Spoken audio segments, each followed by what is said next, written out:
Astaghfirullah. Assalamualaikum warahmatullahi wabarakatuh. Alhamdulillah wassalatu wassalamu ala Rasulillah wa ala alihi wa sahbihi wa mawalah wa la hawla wa la quwwata illa billahi wa ba'du.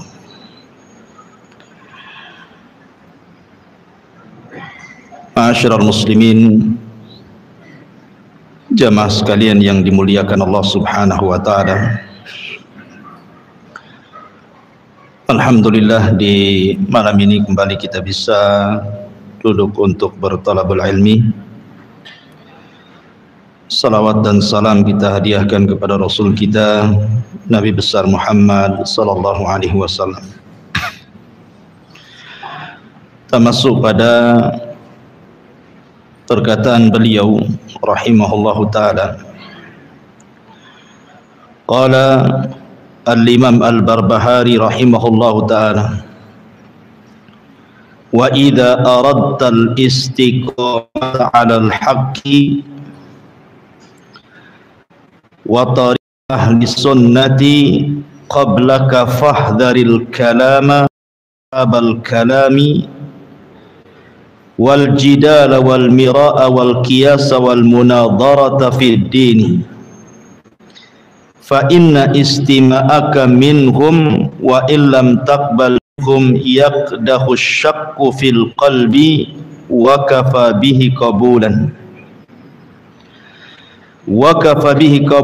fatahlak wa ma kanat qattu zandaqati wala bid'atin wala hawan wala dhalalatin illa minal kalami wal jidali wal mira'i wal qiyasi wa hiya abwabul bid'i wasyukuki waz zanadiqati.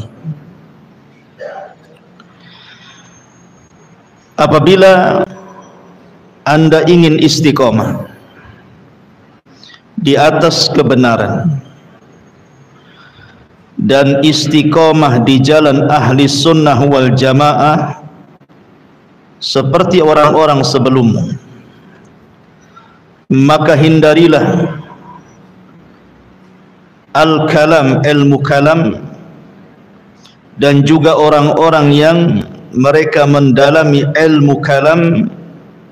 Hindarilah jidal dan perdebatan serta kias dan juga membantah dalam agama. Karena sesungguhnya ketika engkau mendengar dari mereka, walaupun kau tidak menerima pendapat mereka, itu cukup mendatangkan keraguan dalam hati. Maka cukuplah itu dianggap menerima dan engkau akan binasa. Karena tidaklah sedikit pun dari zindik, bid'ah, hawa nafsu dan kesesatan kecuali bersumber daripada ilmu kalam, perdebatan, kias dan yang semacamnya, dan itu adalah pintu-pintu bid'ah dan juga keraguan-raguan serta membuka pintu zindik. Baik. Di sini muallif rahimahullahu taala ingin menjelaskan kepada kita tentang pentingnya istiqomah. Apalagi di zaman fitnah seperti sekarang yang banyak syubhat dan syahwat, maka istiqomah tentu lebih berat lagi. Sebelum saya jelaskan perkataan muallif ini, sedikit saya ingin menjelaskan tentang pentingnya istiqomah. Istiqomah fi zamanil fitnah, istiqomah di zaman fitnah. Ma'asyiral muslimin yang dimuliakan Allah Azza wa Jalla, sumber dari setiap kesesatan ataupun yang memalingkan seseorang dari istiqomah menuju syahwat dan syubhat tidak lain adalah hati. Hati inilah yang kemudian merubah dari istiqomah menjadi sesat. Makanya Nabi SAW pernah bersabda dalam hadis yang dikeluarkan Imam Muslim, tu'radul fitanu 'alal qulubi kal hasiri 'udan fa ayyu qalbin ushribaha nukitat fihi nuqtatus sauda wa ayyu qalbin ankaraha nukitat fihi nuqtatun baydah hatta tasira ala qalbaini ala abyadha mithli safa fala tadurruhu fitnatun madamatis samawati wal ard wal akharu aswad muzbadan kalquzi muzakhya la ya'rifu ma'rufan wa la yunkiru munkaran illa ma ushriba min hawahu. Kata Nabi SAW, fitnah akan dihamparkan ke hati setiap manusia seperti tikar yang dihamparkan sehelai demi sehelai. Hati mana saja yang menyelaminya maka akan berbekas titik hitam pada hatinya, dan hati mana saja yang akan mengingkarinya maka akan berbekas titik putih di hatinya, sehingga keadaan hati menjadi dua bagian. Putih seperti batu yang licin yang tidak terpengaruh oleh fitnah selama langit dan bumi tegak, sedangkan hati yang satunya hitam kelam berdebu seperti cangkir yang terbalik.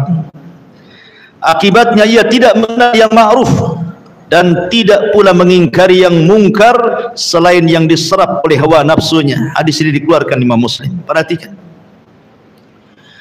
Nabi SAW memberikan dua contoh kehidupan manusia dan kedua hati manusia. Ada manusia-manusia itu yang hatinya hitam kelam, ada manusia-manusia itu yang hatinya putih bersih. Di sini Nabi SAW mengatakan, adapun hati yang hitam kelam itu disebabkan karena setiap maksiat ia lakukan. Satu maksiat diletakkan satu titik hitam, dua kali maksiat dua titik hitam, tiga kali, empat kali, 10, 100, 1000 kali maksiat, berarti titik hitam itu memenuhi hatinya, menjadilah hati itu kelam. Tetapi sebaliknya, kata Nabi SAW, orang yang kemudian hatinya hanya untuk diarahkan kepada ibadah kepada Allah Azza wa Jalla, anda salat diletakkan titik putih, anda zakat, anda haji, belajar, zikir, silaturahim, dan begitu seterusnya dari ibadah, sehingga hati itu menjadi terang benderang putih sekali. Bahayanya di sini Nabi SAW ketika menyebutkan hati itu kalau sudah hitam, apa kata Rasulullah di sini? Wal akharu aswadu muzbadan kalkuzi muzahiyah. Nabi mencontohkan seperti cangkir. Anggaplah ini cangkir. Hati yang hitam itu seperti ini, kemudian antum balik begini, ya. Yang tadinya seperti ini, kalau ini kosong tidak ada airnya, kemudian antum isi air, tentu akan penuh cangkir ini. Tapi kalau antum balik cangkir ini, kemudian antum penuhi air, maka tidak akan pernah masuk ke dalamnya dan akan melebar kemana-mana. Begitulah hati yang sudah penuh dengan titik hitam, seperti cangkir yang dibalik, diisi apapun dari atas tidak akan masuk. Mau masuk dari mana, tidak ada lubangnya masalahnya. Sehingga ketika tidak ada yang masuk ke dalam cangkir itu, apa yang terjadi kata Rasulullah? La ya'rifu ma'rufan wa la yunkiru munkaran. Orang ini sudah tidak kenal mana yang ma'ruf dan dia lebih kenal dari yang mungkar. Kenapa? Karena dia main sedot saja dalam jiwanya dari hawa nafsunya, apa yang cocok dengan hawa nafsunya masuk. Ya. Begitulah ma'asyiral muslimin yang dimuliakan Allah Azza wa Jalla, hati itu mudah berubah. Terkadang dalam kenyataan hidup ada orang yang awalnya istiqomah, ikhwan, subhanallah, ngaji, hadir di majelis taklim, baca Qur'annya tidak lepas, berzikir, baik kehidupannya. Tapi subhanallah, Allah subhanahu wa ta'ala membalik hatinya karena dia tidak istiqomah. Akhirnya dibalik. Yang tadinya rajin membaca Quran ditutup Al-Qurannya, yang tadinya hadir di majelis taklim tidak pun pernah hadir lagi. Kehidupannya kacau, akhirnya futur maksiat kepada Allah Azza wa Jalla. Dan ini terjadi dahulu di zaman Bani Israel. Ada orang yang subhanallah hafal Taurat. Bukan hafal Taurat, artinya menguasai Taurat. Dan dia memfatwakan setiap muskilah, kesulitan-kesulitan umat, berfatwa dari Taurat. Orang ini betul-betul ahli Taurat. Semua hukum yang difatwakannya tidak lepas daripada kitab Taurat. Satu hari datang kepadanya, ditawarkan kekuasaan, ditawarkan harta dan juga kedudukan untuk menentang nabinya. Pada awalnya dia istiqamah, tidak mau, karena yang dilawan adalah nabinya. Tetapi kemudian karena tergiur dengan kekayaan, akhirnya kemudian dia pun seperti ular yang sedang berganti kulit, ditinggalkan keimanannya, jatuh kepada kekufuran. Dan ini digambarkan dalam Al-Quran. Allah Subhanahu wa ta'ala mengatakan, watslu alaihim naba'al ladzina atainahu fansalakha minha fa'atba'ahu syaitan. Bacakan kepada mereka wahai Muhammad tentang kisah orang yang kami berikan pengetahuan dari Taurat. Karena tergiur dengan kedudukan dan dunia, fansalah, insalah itu seperti ular ganti kulit. Insalah, dia tinggalkan keimanan mengarah ke kufuran, tinggalkan ketakwaan mengarah kepada maksiat. Fa'atba'ahu syaitan, syaitan pun ikut di belakangnya. Fakana minal ghawin, jadilah ia orang tersesat. Walau syi'na la rafa'nahu biha, kalau seandainya dia mau dan dia istiqomah dengan Tauratnya itu, kami angkat derajatnya di dunia dan di akhirat. Walakinnahu akhlada ilal tapi dia cenderung ingin menikmati dunia. Wattaba hawah, dia pun mengikuti hawa nafsunya. Lihat Allah Subhanahu wa ta'ala permisalkan, famathaluhu kamathalil kalbi in tahmil alaihi yalhath au tatruku yalhath. Maka permisalan orang ini seperti anjing. Kau halau anjing itu tetap menjulurkan lidahnya, kau tidak halau tetap juga dia menjulurkan lidahnya, percuma. Dihalau ataupun tidak, maknanya diperingati ataupun tidak. Orang kalau sudah kufur seperti ini, susah dapat hidayah. A'anzartahum am lam tunzirhum la yu'minun. Kau beri peringatan atau tidak, tetap aja mereka tidak beriman. Dzalika matsalul qaumil ladzina kadzdzabu bi ayatina faqsusil qasasa la'allahum yatafakkarun. Itulah seperti kaum yang mendustakan ayat-ayat kami, kisahkanlah kisah-kisah ini wahai Muhammad kepada umatmu agar mereka berfikir tentang bahayanya orang yang tidak istiqomah itu. Ada yang mengatakan bahwa ayat ini bercerita tentang seorang ulama Bani Israel namanya Bal'am ibn Ba'urah. Ada ulama Bani Israel namanya Bal'am ibn Ba'urah.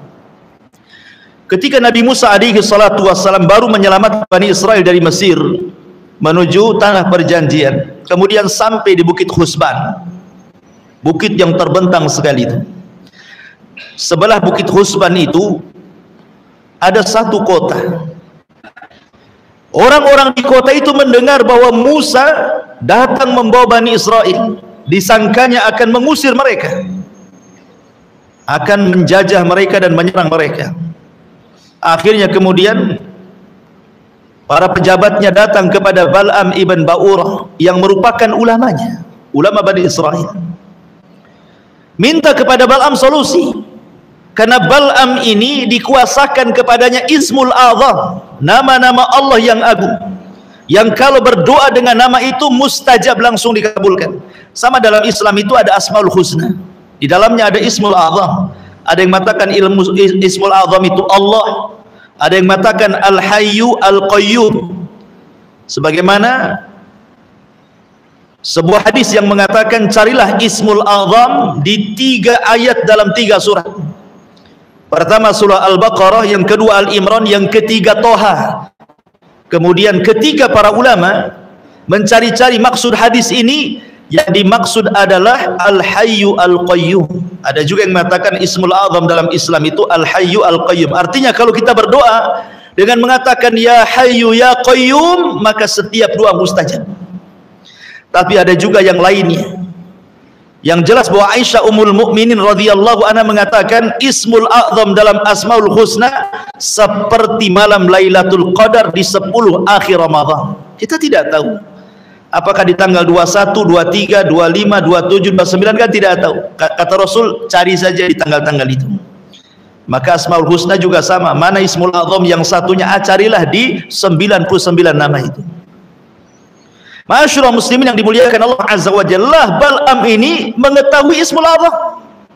Jadi kalau dia berdoa menggunakan nama Allah yang agung itu, mustajab doanya. Dan mereka tahu.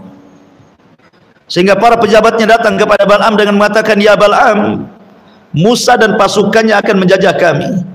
Kalau engkau bisa berdoa kecelakaan kepada mereka, kami akan berikan kau kedudukan yang tinggi, harta yang banyak, dan bla bla bla macam-macam. Awalnya tidak terpengaruh. Tapi subhanallah, dunia ini kadang-kadang menyedot orang, merubah orang istiqomah jadi istiqomah. Persis seperti perkataan Umar radhiyallahu an kepada Abu Ubaidah, kulluna ghayyaratna dunya ya Abu Ubaidah. Kami semua terubahkan dengan dunia. Kami semua berubah karena dunia. Illa anta, kecuali engkau. Artinya bahwa dunia itu mudah merubah orang. Kalla innal insana la yatqa an ra'ahus. Kan itu Al-Quran mengatakan, sekali-kali jangan seperti itu. Apabila dibentangkan kekayaan, kalian pula melampaui batas, kata Allah. Lama-lama hatinya cenderung pula, akhirnya sepakat dengan harta sekian, dengan jabatan sekian, dia pun siap mendoakan. Padahal tahu yang didoakan itu seorang Nabi, Nabi Musa, kalimullah ulul azmi. Ketika dia berdoa kepada Allah untuk kehancuran Nabi Musa, rupanya lidahnya kepleset-kepleset. Setiap dia mendoakan kehancuran Musa dan kaumnya, Bani Israel, dia pun mendoakan kehancuran kota itu. Para pejabatnya bingunglah. Ya Bal'am, kami menyuruh engkau mendoakan kecelakaan kepada Musa, kenapa kau doakan kami kecelakaan, katanya.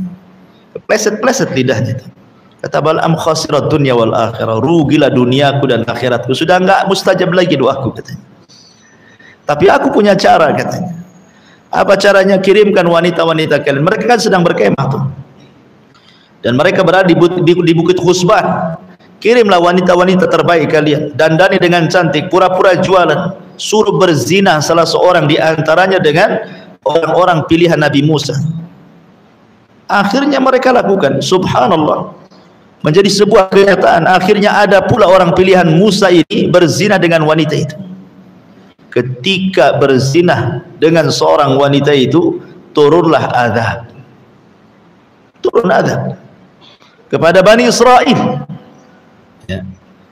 Akhirnya kemudian dicari-cari penyebabnya. Setelah tahu kemudian ada orang pilihan Musa yang istiqamah mencari-cari siapa yang melakukan dosa sehingga turun azab Allah, menyebar tahun di mana-mana ini. Akhirnya kemudian setelah tahu dia sedang berzina di tendanya, dia ambil tombaknya. Persis ketika dia berzina, ditombak dari punggung wanita menancap sampai perut laki-lakinya. Kemudian dibawa keluar, itu masih berada di tombak tuh. Ya. Kemudian dihadapkan ke langit dan mengatakan, inilah bentuk balasan orang-orang yang bermaksiat kepada Allah Subhanahu wa taala. Hada jazaa man asallah. Inilah balasan bagi orang-orang yang bermaksiat kepada Allah Azza wa Jalla. Lihat kisah Bal'am ini sampai Allah abadikan dalam Al-Quran.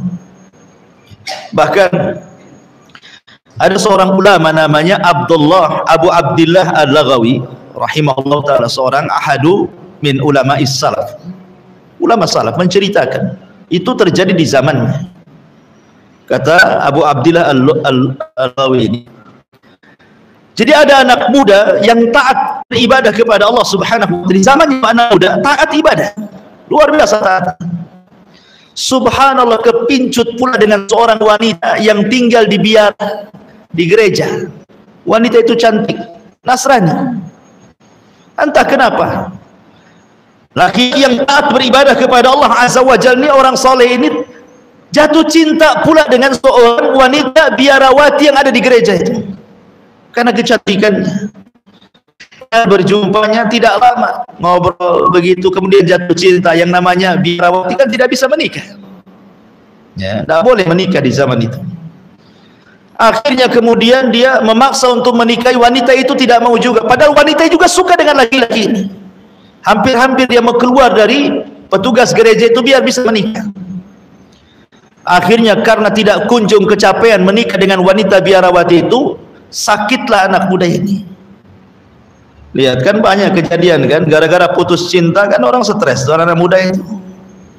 Ada yang makan racun serangga, racun tikus gitu, gantung diri ada juga. Naudzubillah.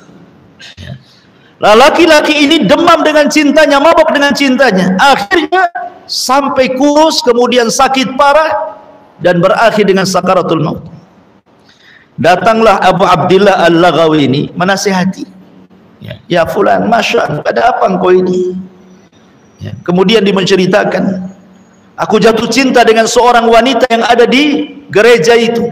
Aku ingin menikahinya tapi tidak bisa. Maka semakin dalamlah kecintaanku, semakin parahlah penyakitku, katanya. Kata Abu Abdillah ini mengatakan, subhanallah, dia kan Nasrani. Kenapa kau cinta dengan seorang Nasrani? Wanita-wanita muslimah banyak, kenapa engkau kemudian tertuju dengan wanita Nasrani? Ittaqillaha ya fulan, bertakwa kau kepada Allah subhanahu wa ta'ala. Tapi dia mengatakan, demi Allah wahai imam, di dunia mungkin Allah tidak pertemukan aku dengan dia, tapi janganlah sudah diharamkan di dunia aku tidak berjumpa dengan dia, di akhirat pula aku dipisahkan dengan dia. Wallahi amantu bidiniha, demi Allah aku beriman dengan agamanya. Wa kafartu bidini, dan aku kufur dengan agama. Disangkanya dengan kufur seperti itu dia bisa berjumpa dengan pacarnya kelak di akhirat.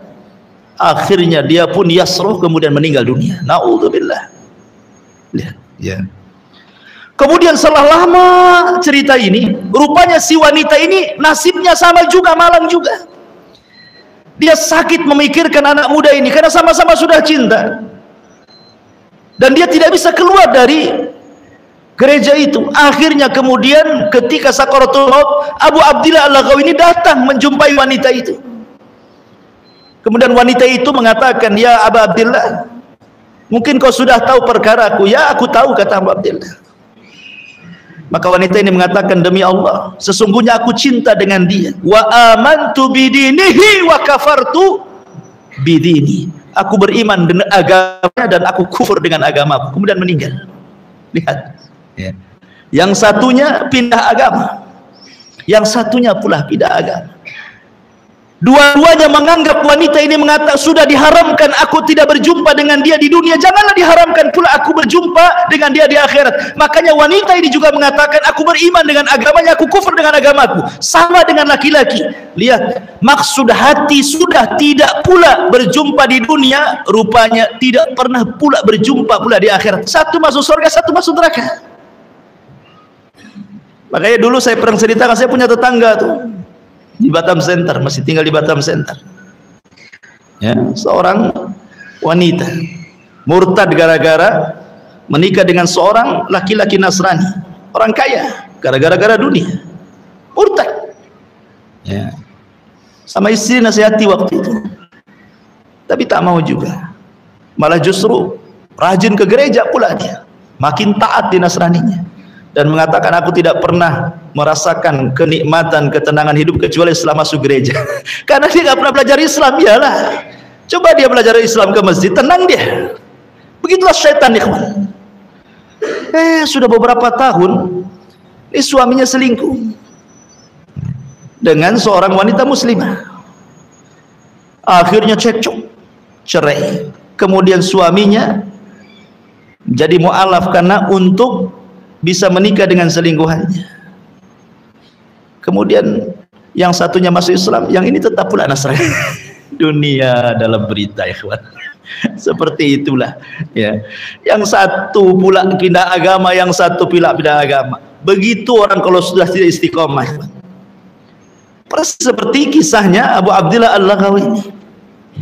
Makanya dari sini ma'asyiral muslimin yang dimuliakan Allah Subhanahu wa taala, dikisahkan juga oleh Muhammad ibn Sirin. Muhammad ibn Sirin ini tokoh tabi'in, seorang sayyidut tabi'in, pemimpinnya tabi'in, dan saya sudah kisahkan tentang Abdullah ibn Sirin kemarin.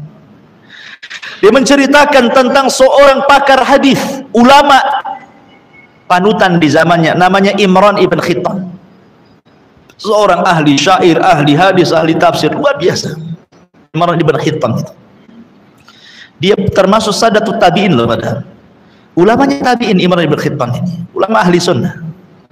Allah takdirkan, kata Muhammad ibn Sirin, dia kepincut dengan seorang wanita masih anak di pamannya, mungkin sepupuan dengan dia. Wanita itu cantik jelita, tetapi keluarga pamannya semua khawarij, tidak ada yang ahli sunnah. Ulama-ulama di zamannya sudah memperingatkan Imran ibn Khittan jangan menikah dengan wanita itu, dia adalah khawarij. Tetapi kemudian Imran ibn Khittan ini pede, percaya diri, karena dia seorang alim, ahli sunnah wal jamaah, pakar tafsir, pakar hadis, pakar syair. Dia pikir kalau dia menikah dengan gadis itu, dia bisa mempengaruhi gadis itu diselamatkan dari khawarij kepada ahli sunnah, dan diajak keluarganya kepada ahli sunnah. Kan niatnya baik tuh, karena dia merasa pede, percaya diri, banyak ilmu kan, dia tidak akan terpengaruh dengan khawarij. Saya nggak akan terpengaruh. Ngapain antum hadir di sana? Anak kan udah ngaji lama. Enggak akan. Anda tahu dia itu. Sekali antum duduk, ke syubhat pula di situ.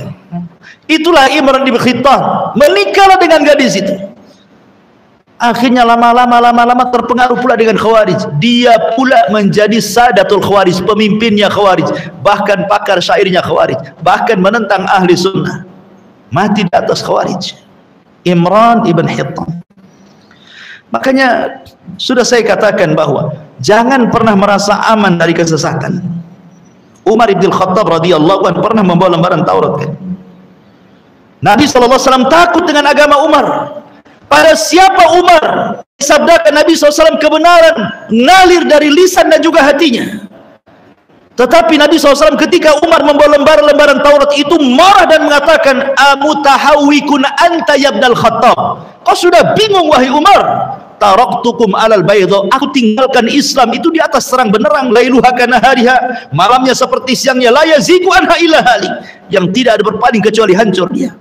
Akhirnya sama Umar dibanting, dilempar serpian ataupun lembaran Taurat itu. Kalau Nabi SAW mengkhawatirkan orang sekelas Umar terfitnah agamanya gara-gara memegang lembaran Taurat, tentu Nabi lebih mengkhawatirkan antum lagi hadir di majelis-majelis yang di situ pernah syubhat dan juga syahwat. Jangan pernah merasa aman. Saya kan sudah senior, sudah ngaji sunnah, sudah lama, sudah 10 tahun, 15 tahun katanya.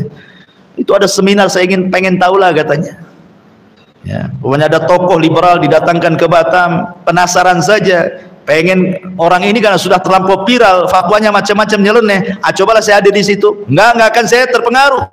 Jangan begitu. Lebih baik tinggalkan majelis-majelis seperti itu. Jangan bermajlis dengan orang-orang yang menyerukan kepada hawa nafsu. Ma'asyiral muslimin yang dimuliakan Allah Subhanahu wa taala. Kalau kita melihat tentang kisah-kisah istiqomah ikhwan, banyak sekali dan saya akan kisahkan supaya makin mantap lagi. Baik kisah dahulu, kisah di zaman Rasul, atau kisah para ulama salaf. Kita melihat kepada zaman dulu, ada perkataan Abdullah ibn Abbas radhiyallahu anhuma yang sangat bagus. Ketika Abdullah ibn Abbas radhiyallahu anhuma mengomentari tentang tobatnya tukang-tukang sihir Fir'aun, akhirnya dibantai oleh Fir'aun. Apa kata Abdullah ibn Abbas radhiyallahu anhuma? Kanu fi awalin nahari sakharatun fajara, wa fi akhirin nahari syuhadaun barar. Mereka tukang-tukang sihir Fir'aun itu, kata Abdullah ibn Abbas, di awal siang, di waktu duha, mereka lah tukang-tukang sihir yang jahat, yang bengis. Tetapi di akhir siang, artinya sore mendekati maghrib, mereka adalah para syuhada yang baik. Bagaimana kisahnya? Ketika tukang-tukang sihir itu ikhwan dihadapkan dengan Nabi Musa alaihi salatu wasalam untuk berduel, kemudian mereka tidak sanggup melawan Nabi Musa, ya karena yang dilawan bukan sama-sama sihir, tetapi sihir dengan mukjizat, ya tidak imbang lah. Makanya kemudian Fir'aun marah dan mengatakan, amantum lahu qabla an adhana lakum innahu lakabirukum alladhi 'allamakumus sihr fala uqatti'anna aydiyakum wa arjulakum min khilaf wa la usallibannakum fi judu'in nakhli wa li ta'lamunna ayyuna asyaddu adzaban wa abqa. Fir'aun marah dan mengatakan, apakah kalian telah beriman kepada Musa sebelum aku izinkan? Beriman saja harus izin sama Fir'aun. Ya. Sesungguhnya dia, Musa itu adalah pemimpin-pemimpin yang mengajarkan sihir kepada kalian. Dia ada dengkot sihir. Ya. Maka sungguh aku akan potong tangan kaki kalian wahai para penyihir secara silang, dan sungguh aku akan salib kalian pada pangkal pokok kurma, dan sungguh kamu akan mengetahui siapa di antara kita yang lebih pedih dan lebih keras siksanya. Akhirnya semua tukang sihir itu diancam seperti itu, tapi mereka istiqomah. Mereka sudah dapat hidayah. Hidayah sudah masuk dalam hatinya sehingga menggerakkan keimanannya. Tidak mau kufur, mereka sudah dapat hidayah. Akhirnya Fir'aun pun betul-betul membantai mereka. Dari sini Abdullah ibn Abbas radhiyallahu anhu ketika tukang sihir berdoa saat sebelum dibantai, Rabbana afrig alaina sabran wa tawaffana muslimin. Ya Allah, berikan kesabaran kepadaku dan wafatkan aku menjadi orang Islam. Kemudian dibantai Fir'aun. Kata Abdullah bin Abbas radhiyallahu anhuma, kanu fi awalin nahari sakharatun fajarah wa fi akhirin nahari syuhadaun bararah. Lihat mereka di waktu duha menjadi tukang sihir, ketika sore mereka para syuhada yang baik. Itu karena istiqamah. Istiqamah bisa merubah dalam satu hari tukang-tukang sihir yang setiap hari mereka menggeluti kesyirikan mulai mereka lahir sampai mereka berduel dengan Musa. Baru itulah mereka beriman dalam satu hari itu. Tapi mereka istiqamah. Walaupun mereka ahli sihir, karena mereka sudah tobat dan istiqamah dengan istiqamah yang baik, walaupun hanya satu hari, Allah masukkan ke dalam surga. Begitulah istiqamah. Makanya ma'asyiral muslimin, Nabi SAW mengajarkan kepada para sahabat untuk sabar dan istiqamah memegang agamanya. Ada seorang sahabat namanya Khabbab ibn Arat radhiyallahu anhu. Khabbab ibn Arat ini dibeli oleh majikannya untuk menjadi pekerja pandai besi, karena majikannya tukang pandai besi. Dia cari budak untuk dipekerjakannya. Dibelilah budak dari pasar Ukat itu. Dapatlah Khabbab ibn Arat ini. Ketika cahaya hidayah menerangi Mekah, banyaklah budak-budak yang masuk Islam itu. Salah satunya Bilal, Zunairah, kemudian juga Khabbab ibn Arat dan yang lainnya, banyak masuk Islam. Ketahuan pula sama majikannya, marah. Setiap hari majikannya mengambil besi panas dan disundutkan ke bahunya Khabbab. Di punggungnya penuh dengan sundutan besi itu. Makanya Khabbab ibn Arat di masa khulafa Amirul Mukminin Umar bin Khattab radhiyallahu anhu, Amirul Mukminin menceritakan tentang kisah bagaimana sulitnya awal dakwah. Ketika itu Khabbab membuka bajunya, tidak ada satupun di punggungnya kecuali ada bekas lubang sundutan besi panas. Ya. Jadi akhirnya tidak tahan Khabbab ini. Dia datang kepada Nabi SAW yang ketika itu sedang bersandar di kiswah Ka'bah. Kemudian Khabbab mengatakan kepada Nabi SAW, ya Rasulullah, ala tad'u lana, ala tastaghfir lana. Rasul, berdoalah kepada Allah. Tidakkah kau iba kepada kami? Lihat kami disiksa begini, kami sudah tidak tahan. Mintalah supaya kemenangan itu cepat datang. Tapi Nabi mengajarkan istiqomah kepada Khabbab. Apa kata Nabi? Ya Khabbab, qad kana man qablakum yu'khadur rajul fayughfaru lahu fil ardi fayuj'alu fiha fayuja'u bil minshari fayudau ala ra'si fayuj'alu nisfaini wa yumshatu bi amshatil hadid ma duna lahmi wa admi fama yasudduhu dhalika an dini. Wallahi, kata Rasul, la yatimmanna hadzal amru hatta yasiru raqibu min san'a ila hadaral mauti la yakhafu illa Allah wadhi'bu ala ghanami walakinnakum tasta'jilun. Apa kata Rasulullah? Ya Khabbab, dulu kata Rasulullah, ada orang yang lantaran mempertahankan keimanannya dia dikubur hidup-hidup, tidak pun meninggalkan agamanya. Ada orang yang dibelah badannya menjadi dua dengan gergaji sampai mati, tidak pun dia meninggalkan keyakinannya. Ada orang yang disisir dengan sisi besi, kemudian terlepaslah antara daging dan tulangnya, kemudian mati merasakan kepedihan itu. Tapi mereka tetap istiqamah, tidak murtad dari agamanya. Ya Khabbab, Sesungguhnya engkau tergesa-gesa. Nanti akan datang masanya, kata Nabi SAW, orang berjalan dari Son'ah ke Hadral Maut tidak akan takut kecuali kepada Allah Subhanahu wa ta'ala. Artinya kemenangan. Nanti kita Allah menangkan, tapi engkau tergesa-gesa. Rasul mengajarkan istiqomah. Istiqomah wa ikhobah, istiqomah. Jangan gara-gara permasalahan ini engkau futur kemudian murtad. Karena begini ikhwatu fiddin, sebab-sebab yang menjadikan futur itu adalah banyak sekali. Ada gara-gara al-mal, fitnatul mal, fitnah harta. Sebagaimana Allah Subhanahu wa taala mengatakan, wa minhum man ahadallah la in atana min fadlihi lanasaddaqanna wa lanakunanna minas salihin falamma atahum min fadlihi bakhilu bihi wa tawallaw wa hum mu'ridun. Apa kata Allah? Ada sebagian orang itu berjanji kepada Allah waktu miskinnya dia berjanji kepada Allah Azza wa Jalla, ya Rabb, kalau engkau berikan kekayaan kepadaku, sungguh kami akan bersedekah dan kami akan menjadi orang baik.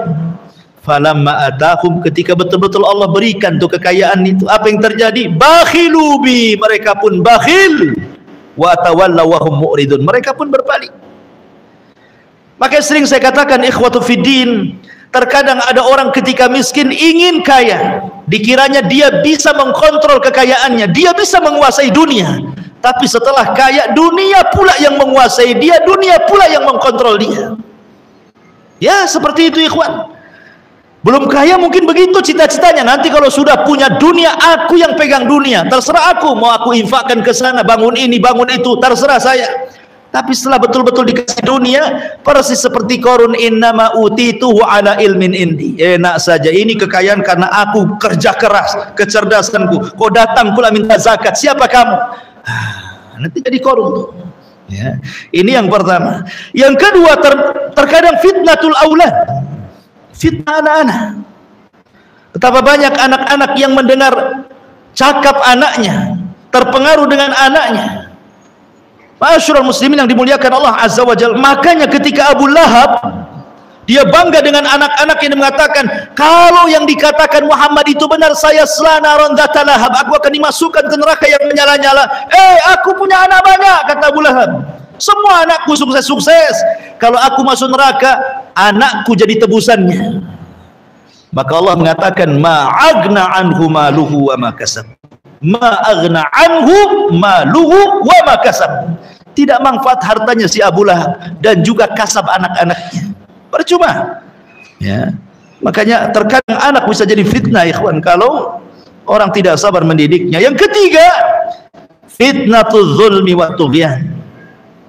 Fitnah kezaliman, fitnah keserakahan, keangkara murkaan para penguasa. Terkadang para penguasa, sebagian mereka zalim. Kalau kita menceritakan para penguasa dulu, kita kenal dengan kisah Ashabul Ukhdud.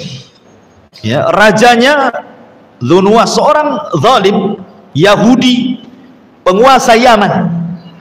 Jadi Dzunwas ini ketika hendak menyerang Madinah, karena kan dalam pikirannya Dzunwas ini raja Yaman, dia ingin menguasai negeri Arab secara utuh. Makanya dia mau menyerang Madinah. Lah ketika itu Madinah dihuni orang-orang Yahudi.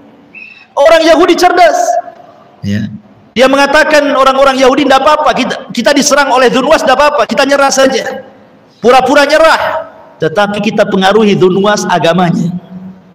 Akhirnya ketika diserang nyerah orang-orang Yahudi, siap menjadi bawahan Dzunwas. Mereka Dzunwas tidak apa, orang Yahudi cerdas-cerdas. Dzunwas ini agamanya musyrik. Akhirnya entah mengapa setelah Madinah ketika itu orang Yahudi dikuasai oleh Dzunwas, kemudian para pendetanya, padri-padri Yahudi mempengaruhi, masuk pula Dzunwas Yahudi itu. Akhirnya dipaksa seluruh orang-orang Yaman masuk Yahudi, kecuali satu daerah namanya Najran, tidak mau masuk Yahudi. Ini istiqomah orang-orang Najran, dipaksa sama Dzunwas untuk kufur dan menjadi Yahudi dan Nasrani, tidak mau. Akhirnya terjadilah pembakaran yang Allah Subhanahu wa taala katakan, qutila ashabul uhdud an-nari dzatil waqud idhum 'alaiha qu'ud wa hum 'ala ma yaf'aluna bil mu'minina syuhud wa ma naqamu minhum illa an yu'minu billahil azizil hamid. Dilaknatlah ashabul uhdud, pembuat parit-parit api itu. Dilaknat mereka Api yang ketika bernyala-nyala mereka duduk menonton orang-orang yang dibakar hidup-hidup, padahal mereka tidaklah dibakar kecuali karena mereka beriman kepada Allah Azza wa Jalla. Mereka terdapat fitnah dari penguasa, sampai ada seorang wanita bawa bayi, bayinya hampir dilempar, hampir terfitnah itu mau masuk ke agama si raja zalim itu. Tapi bayi yang mau dilempar ke dalam parit api tiba-tiba mengatakan, ya ummah anti alal haq, wahai ibu engkau di atas kebenaran, masuklah, lemparkan badanku ke dalam api itu. Istiqomah. Terkadang fitnah itu datang dari penguasa. Pamannya penguasa ini menerapkan aturan, menyulitkan ekonomi kita, menyulitkan aturan-aturan kita.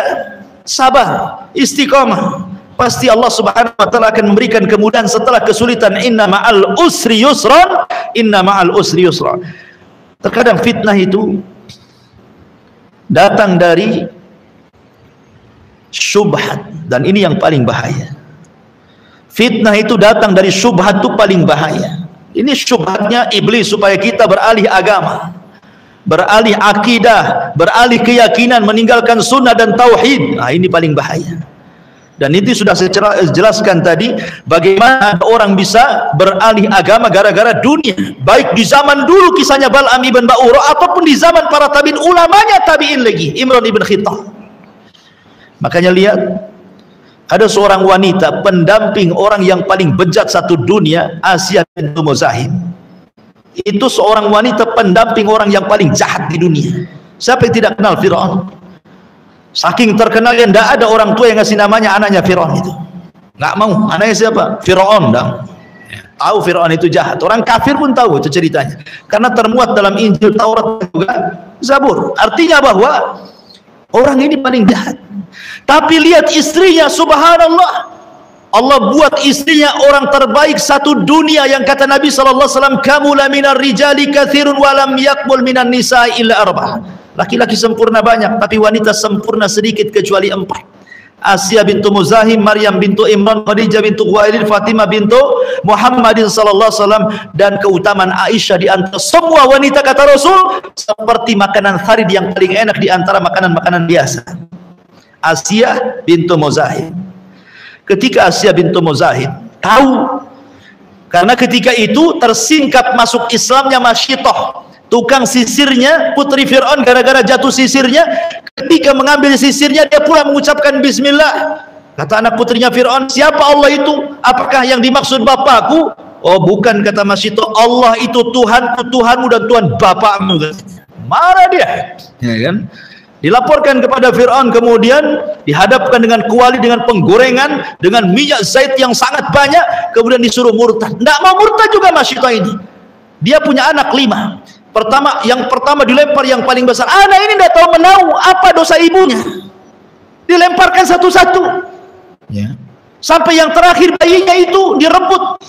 Di sini sempat goyang tuh Masyitoh, tapi inilah istiqomahnya Masyitoh, luar biasa. Anaknya pun memberikan kesabaran, tiba-tiba bisa bicara. Akhirnya Masyitoh pun meminta agar semua abunya dikumpulkan jadi satu. Akhirnya dia memasukkan diri ke dalam penggorengan. Sebab itulah kekorek dari Masyitoh siapa orang-orang yang beriman kepada Musa. Salah satunya istrinya Fir'aun, Asiyah bintu Muzahim. Ketahuan, oh disiksa sama Fir'aun. Suruh dia murtad, menganggap dirinya Tuhan, tidak mau. Dibawa ke atas diikat batu, diterik matahari. 3 hari di tengah-tengah padang pasir dengan terik matahari itu. Disuruh murtad, istri tak mau. Datang lagi besok Fir'aun, disuruh murtad, tak mau lagi. Datang lagi, terus seperti itu. Lihat bagaimana iman kalau sudah menghujam dalam dada, ikhwan, rasa perih, sakit, pedih tidak akan terasa. Persis seperti perkataan Bilal ketika disiksa. Dia hanya mengatakan ahadul ahad, ahadul ahad. Ketika setelah dia kemudian berada di tempat yang enak di Madinah, setelah mengalami panjangnya penyiksaan, ditanyalah Bilal itu dan mengatakan, ya Bilal, bagaimana kau bisa menghadapi siksaan orang-orang Quraisy itu? Tapi Bilal mengatakan, demi Allah, majaztu halawatal iman bimararatil azab, katanya. Aku kalahkan dengan rasa sakit azabku dengan indahnya iman, manisnya iman. Jadi manisnya iman yang kurasakan mengalahkan peritnya azab, katanya. Begitulah orang kalau sudah masuk ke dalam iman dan imannya menjadi sebuah pokok dalam hidupnya, pasti semua keperitan hidup itu dilalui dengan santai. Kenapa? Karena manisnya iman mengalahkan keperitan dunia. Makanya Asya bintu Muzaim begitu dia. Sampai akhirnya sudah kesal 3 hari Fir'aun tidak memurtad juga, dinaikkanlah Asya bintu Muzaim ke bukit untuk dilempar ke bawah. Tapi tidak juga dia kufur, terpaksa dilempar sama Fir'aun itu. Saat antara jatuhnya dia dari bukit ke tanah itu sebelum mati, maka Asya bintu Muzaim berdoa kepada Allah, Rabbibnili baitan indaka fil jannah. Rabbibnili indaka baitan fil jannah. Ya Rabb, bangunkan di sisimu satu rumah di sorga. Nggak apa-apa aku seperti ini. Wajar Asiyah berdoa seperti itu. Dia orang nomor 2 Mesir setelah Fir'aun. Kekayaannya di tangannya, mau apa saja ada, mau makan enak apa saja ada, mau nyuruh-nyuruh dayang apa saja ada. Artinya ini orang nomor 2 dan Fir'aun sangat mencintainya. Kurang apa kenikmatan dunianya? Tapi dia rela meninggalkannya demi beriman kepada anak angkatnya Nabi Musa. Makanya wajar dia berdoa mengatakan, Rabbibnili indaka baitan fil jannah. Ya Rabb, bangunkan untukku di sisimu satu istana di surga. Lihat bahasanya, ya Allah, bangunkan untukku di sisimu satu istana di surga. Allah tidak katakan, ya Allah, bangunkan satu rumah di sisimu, tetapi di sisimu satu rumah. Kata ulama, disinilah pentingnya apa? Mencari tetangga sebelum rumah. Tafdilul jar ala dar, kata ulama. Antum kalau cari rumah di perumahan, yang didahulukan itu tetangga dulu sebelum rumah. Masuk ke perumahan, tanya ini muslim atau kafir, atau 50-50, ada masjidnya tidak, macam mana, ada kegiatan ngaji tidak. Oh mantap, banyak orang sunahnya di sini, beli, maksudnya begitu. Tapi kan di zaman sekarang kayak gitu. Pertama antum lihat, tengok gambarnya, view-nya macam mana, ada kolam renangnya enggak, ada tempat pusatnya enggak, ada olahraganya enggak, jalannya luas enggak, kan itu. Soal tetangga yang satu Nasrani, yang satu Buddha, Hindu, Kristen, gado-gado enggak masalah. Yang penting rumahnya bagus. Bukan begitu. Di sini Asya bintu Muzaim mengatakan, ya Allah, bangunkan untukku di sisimu dulu, maksudnya bertetangga dengan Allah, baru kemudian baitan fil jannah, baru bicara rumah. Dia ingin dekat dengan Allah dulu, baru berbicara rumah. Harusnya kita juga gitu, dekat dengan Allah dulu, cari tetangga-tetangga yang baik, yang seakidah, yang seiman, baru cerita rumah, gitu maksudnya.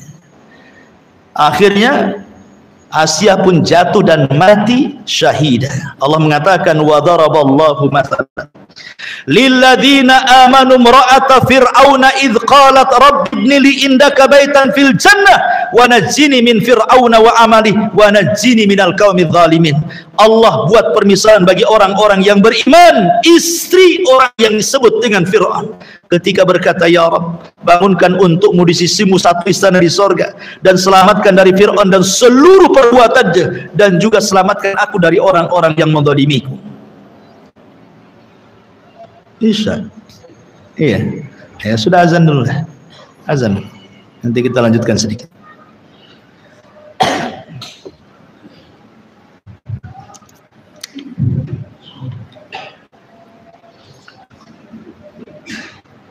Allah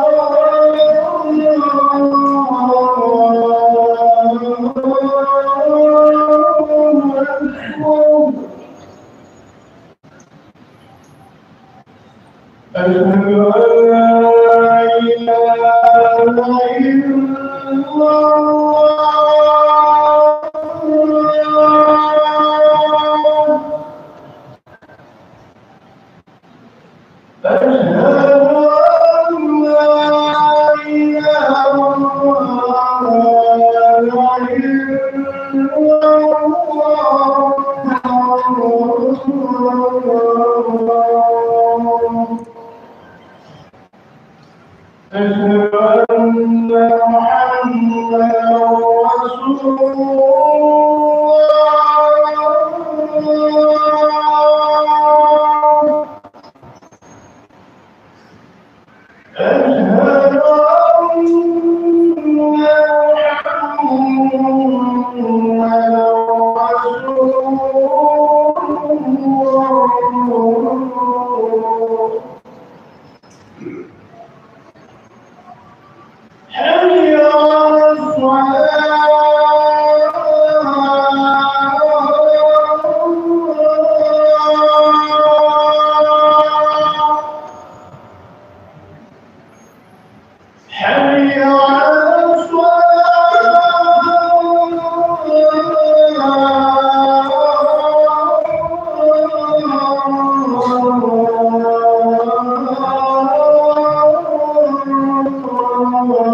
Ya, kita sedikit tambahan. Tidak ada manusia setelah Nabi SAW yang lebih istiqomah dibandingkan para sahabat. Ada satu menarik kisah tentang dialog Abi Sufyan bersama Herakli. Ketika itu kan Herakli bermimpi, dalam mimpinya dia ditumbangkan oleh orang-orang yang dikhitan. Kemudian kata menteri-menterinya, setahu kami yang dikhitan itu orang-orang Yahudi. Kalau engkau mau kita binasakan aja orang-orang Yahudi itu. Rupanya di waktu yang sama datang surat Nabi SAW kepada Herakli. Dan di waktu yang sama juga Abi Sufyan dan rombongannya dari Arab sedang berdagang di Syam. Rupanya tersebar bahwa mereka juga orang-orang Arab dikhitan. Bukan Yahudi saja, orang Arab sudah dikhitan. Artinya khitan itu orang-orang Jani sudah dikhitan. Kemudian setelah datang Rasul dikukuhkan dengan khamsun minal fitrah, 5 dari kebersihan. Khitan itu bahkan wajib dalam Islam bagi laki-laki, sunnah bagi wanita. Tapi yang jelas bahwa ditangkaplah Abi Sufyan, kemudian ditanyakan soal surat itu. Nabi SAW sedang menyurati para raja untuk masuk Islam. Ya. Salah satu pertanyaan setelah Herakli bertanya kepada Abi Sufyan soal orang yang ngirim surat, karena kan Abi Sufyan kan tetangganya lebih paham soal nasabnya, soal pengikutnya, sampai kepada pertanyaan Herakli kepada Abi Sufyan ini. Dia mengatakan, wa sa'altuka ya Aba Sufyan ayartadu ahadun sukhtatan lidinihi ba'da an yadkhula fi. Adakah orang-orang yang mengikuti Nabi itu satu saja di antara mereka ada yang murtad dari agama Muhammad setelah mereka masuk karena benci dengan agamanya, rupanya tidak sesuai dengan keinginannya? Maka Abi Sufyan mengatakan, lah, tidak. Belum ada orang yang murtad. Setiap masuk ke agama Muhammad itu tidak ada yang murtad, katanya. Menunjukkan para sahabat itu istiqomah. Lihat jawaban Raja Herakli yang bijak ini. Apa kata Raja Herakli? Dia mengatakan, ketika Abi Sufyan mengatakan la, tidak, kata Herakli, kadzalikal iman hina tukhalitu bashashatuhu hina tukhalitu bashashatahu alqulubah. Begitulah iman. Apabila sudah bercampur adu di hati seseorang, maka akan lahir istiqomah. Ini pengakuan Herakli. Karena iman itu ikhwan, kalau masuk ke dalam hati menggerakkan badan. Sebagaimana maksiat kalau masuk ke dalam hati itu juga menggerakkan badan. Kalau maksiat masuk kepada hati, maka gerak badannya untuk maksiat. Tapi kalau hati masuk, dimasuki iman, maka geraklah badan untuk beramal saleh. Itu perkataan Herakli kepada siapa? Abi Sufyan. Ya. Lalu dengan apa supaya kita tetap istiqomah? Yang pertama, talabul hidayah, mintalah hidayah kepada Allah, karena yang membolak-balikkan hati kita ini adalah Allah. Renungkanlah setiap kata dalam solat kita, ihdinas siratal mustaqim. Jangan lewat begitu saja tanpa makna. Ihdinas siratal mustaqim. 17 kali loh kita ngomong dalam solat sehari semalam itu. Kemudian yang kedua, istiqomah ala din wa adamu tafrid. Berusaha untuk istiqomah dengan cara apa? Jangan berlebihan dalam amalkan agama itu. Kata Nabi, bahwa sedikit tapi terus itulah sebaik-baik amal. Khairul a'mal adwamu wa qalla. Sebaik-baik amal itu yang sedikit tapi istiqomah. Karena Allah tidak akan bosan menerima amal kita, tapi kita yang bosan beribadah kepadanya. Kalau antum terlalu rajin semua diborong, pasti bosan lama-lama. Maka ambillah yang terbaik, istiqomahlah di situ walaupun sedikit. Kan sedikit-sedikit lama-lama jadi banyak. Ya. Kemudian yang ketiga, tamasuk bis sunnah. Berusaha untuk mencontoh sunnah Nabi SAW, kembali kepada sunnah Rasul. Bagaimana Nabi SAW bertanduk tindak, baik ucapannya, perbuatannya, dan begitu seterusnya. Termasuk juga kasratu dzikrillah, berbanyak zikir. Kenapa? Karena hati anak Adam itu mudah berubah. Siapa yang merubahnya? Syaitan. Maka dengan zikrillah inilah mudah-mudahan setan tidak merubah hati kita. Kemudian juga as-sabru ala amrillah. Sabar apapun yang diputuskan Allah Subhanahu wa taala kepada kita. Apakah itu baik ataukah buruk, sabar. Karena banyak orang yang murtad gara-gara faktor ekonomi, tidak sabar. Ya. Atau pindah akidah, pindah agama. Saya itu dulu punya murid waktu saya masih berdakwah di Jawa Timur, di Madura sana. Dia murid saya, Masya Allah. Ya. Ngajinya paling depan. Banyak kitab sudah diselesaikan, di Usulul Salasa, Kitabut Tauhid, Wadul Arba, banyak lah. Ya. Rupanya habis itu kan qadarullah saya ke luar negeri, Singapura waktu itu mengajar. Udah beberapa tahun setelahnya saya dengar, mana tuh si Anu, saya tidak sebut namanya. Oh iya, dia sudah pindah manhaj Ustaz gitu. Kenapa? Tak tahu katanya. Padahal ini kelompok sudah disesatkan oleh negara MUI. Dia masuk di situ. Alasannya apa? Dia sulit cari kerja katanya.